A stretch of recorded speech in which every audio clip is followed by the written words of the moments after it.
Hai guys, selamat pagi, selamat siang, selamat sore, selamat malam, annyeonghaseyo. Oke, dalam video ini kita akan belajar mengenai turunan. Ini adalah bagian 2, yaitu aturan pencarian turunan. Jadi untuk pencarian turunan, kita punya beberapa teorema utama yang akan sangat berguna dalam pencarian turunan. Kalau pada bagian sebelumnya kita sudah belajar bagaimana mencari turunan dengan menggunakan definisi, yaitu persamaan limit dari turunan. Tetapi pada bagian ini kita akan belajar bagaimana mencari turunan dengan lebih cepat atau dengan lebih mudah dengan prinsip-prinsip yang ada. Nah, dalam video ini tidak dibahas mengenai pembuktiannya. Untuk pembuktian bisa dicek di video yang terpisah, yaitu bagian pembuktian teorema utama turunan. Nah, mari kita sekarang belajar. Ini adalah teoremanya. Diketahui K konstanta, N bilangan bulat positif, maka yang pertama, jika fx sama dengan k, maka untuk sembarang x, berapapun x itu, turunannya atau f aksen x-nya itu pasti 0. Atau dituliskan seperti ini, dx fx itu sama dengan 0. Jadi pasti berapapun k-nya, turunan dari, misalkan ditanya turunan dari 5 itu berapa? 0 pasti. Atau turunan dari 1024 itu pasti 0. Bilangan berapapun turunannya pasti 0. 0,713 itu pasti 0. Karena di sini tidak ada, kan ini diturunkan terhadap variabel x, dan di sini tidak ada variabel x-nya sama sekali. Jadi ini hasilnya pasti 0 kalau hanya konstanta saja. Oke, kemudian yang kedua, jika fx itu sama dengan x, maka untuk sembarang x, f aksen x atau turunannya adalah 1. Jadi jelas bahwa turunan dari x itu sama dengan 1. Jadi, oke. Selanjutnya yang ketiga, jika fx sama dengan x pangkat n, maka turunannya adalah n kali x pangkat n kurang 1. Jadi kita lihat pangkatnya. Jadi kalau misalkan sebagai contoh, kalau kita punya fx sama dengan x pangkat 10, maka turunannya adalah, kita lihat ini, pangkatnya ini 10, n. N-nya sama dengan 10, berarti turunannya adalah 10, pangkatnya ini 10. Jadi 10 dikali x, kemudian 10 kurang 1, yaitu sama dengan 10x pangkat 9. Jadi misalkan contoh lain, kita punya fx sama dengan x pangkat 15. Jadi dengan mudah kita bisa jawab bahwa turunannya adalah ini, pangkatnya 15x, kemudian pangkatnya ini dikurangi 1, 14. Jadi hasilnya adalah 15x pangkat 14. Mudah bukan? Yang keempat, kita punya fungsi fx yang dikalikan dengan k. K itu konstanta. Jadi hasilnya adalah k yang dikali dengan turunan dari fx. Jadi misalkan kita punya fx itu sama dengan 4 dikali x pangkat 10. Jadi ini adalah konstanta. Jadi turunannya adalah f aksen x itu sama dengan 4. Ini tidak ada masalah karena dikali, jadi 4. Kemudian kita turunkan x pangkat 10. Jadi pada bagian yang ketiga kita sudah belajar bahwa turunan dari X pangkat 10 itu adalah 10 X pangkat 9, karena 10 kurang 1 adalah 9. Jadi sama dengan 4 kali 10, 40 X pangkat 9. Oke. Berikutnya yang kelima adalah penjumlahan fungsi. Jadi 5 dan 6 itu penjumlahan fungsi. Jadi di turunannya adalah berlaku juga adalah penjumlahan fungsi turunannya. Jadi kalau kita punya dx 4x pangkat 2 tambah 10x kurang 9, ini sama dengan turunan dari 4x pangkat 2 ditambah turunan dari 10x ditambah turunan dari negatif 9. Jadi kita cari saja satu persatu.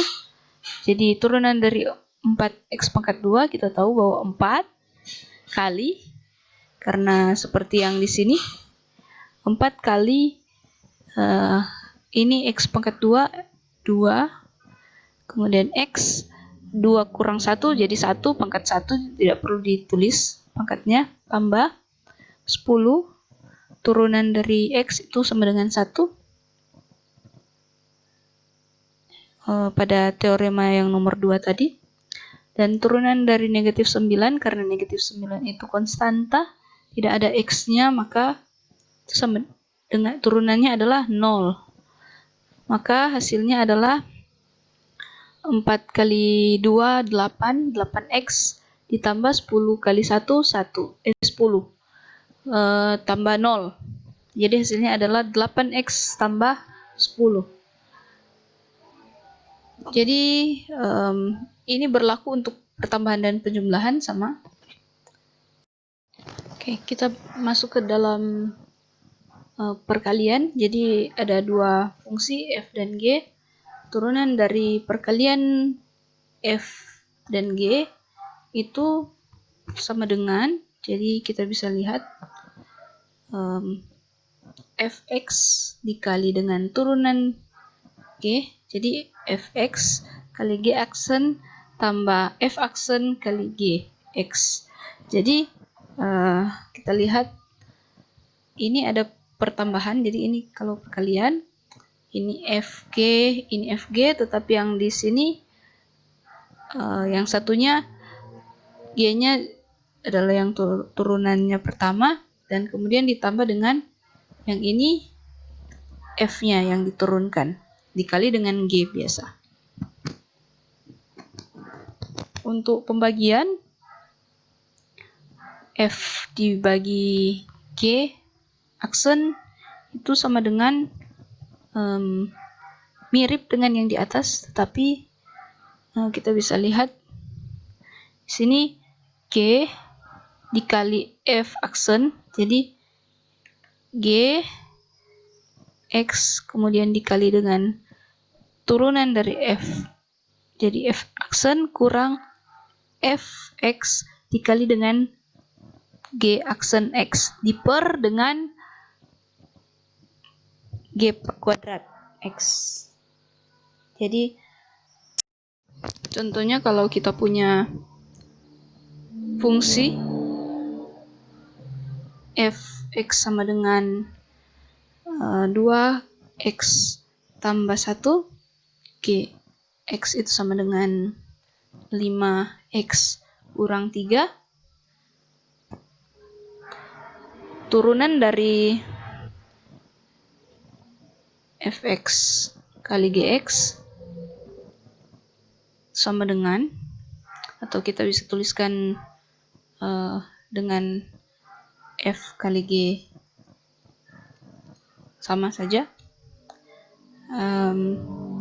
ini sama dengan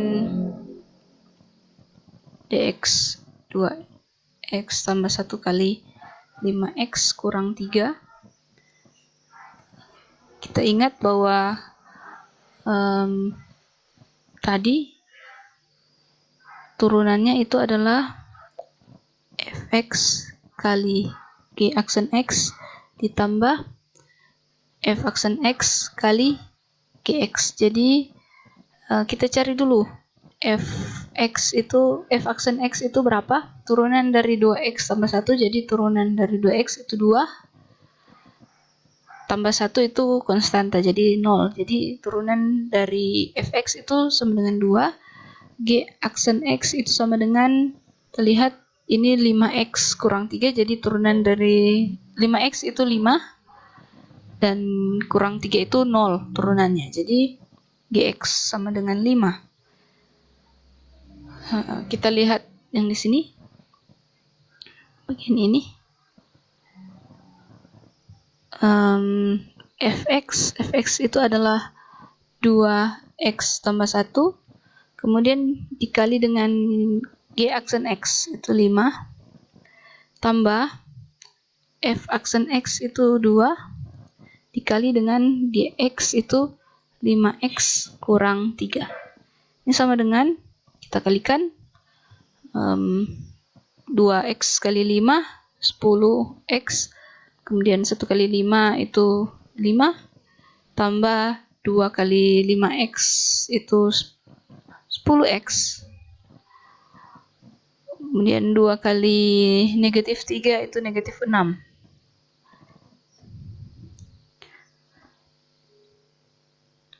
Kita lihat ini 10x dengan 10x kita bisa tambahkan, jadi 10x tambah 10x jadi 20x. Kemudian ini konstanta dengan konstanta, 5 kurang 6 itu sama dengan negatif 1. Jadi hasilnya adalah 20x kurang 1.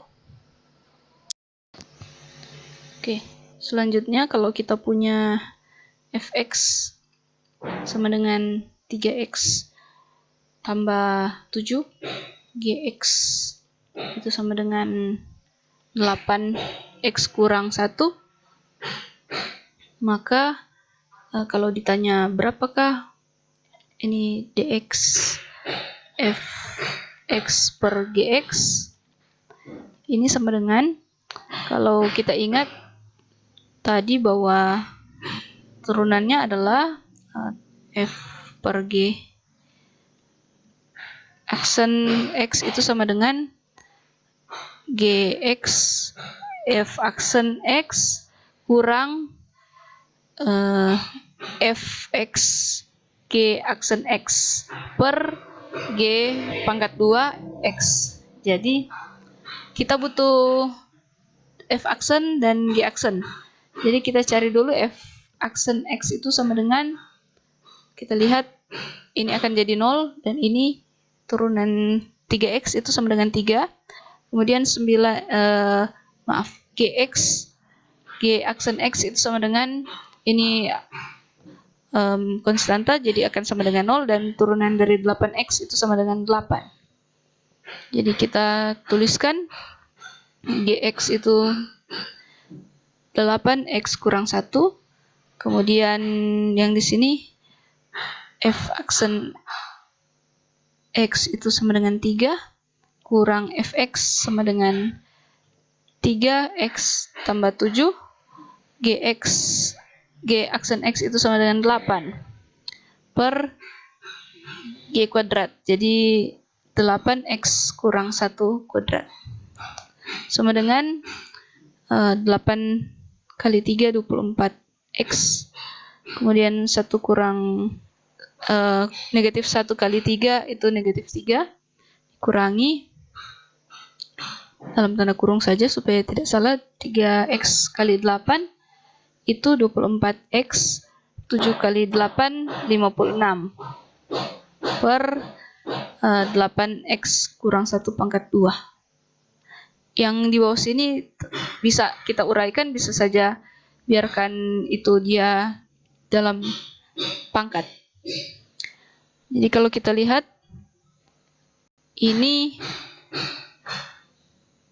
akan jadi ini 24x kurang 3 kurang 24x, ini jadi kurang 56 per 8x kurang 1 pangkat 2. Kita lihat ini positif 24x, ini negatif 24x, jadi 0. Jadi negatif 3 dikurangi 56 jadi negatif 59 per 8x kurang 1 pangkat 2.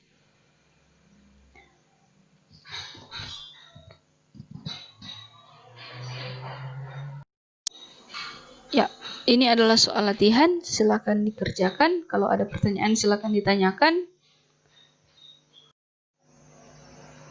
Akhir kata, jangan bimbang seperti Bambang.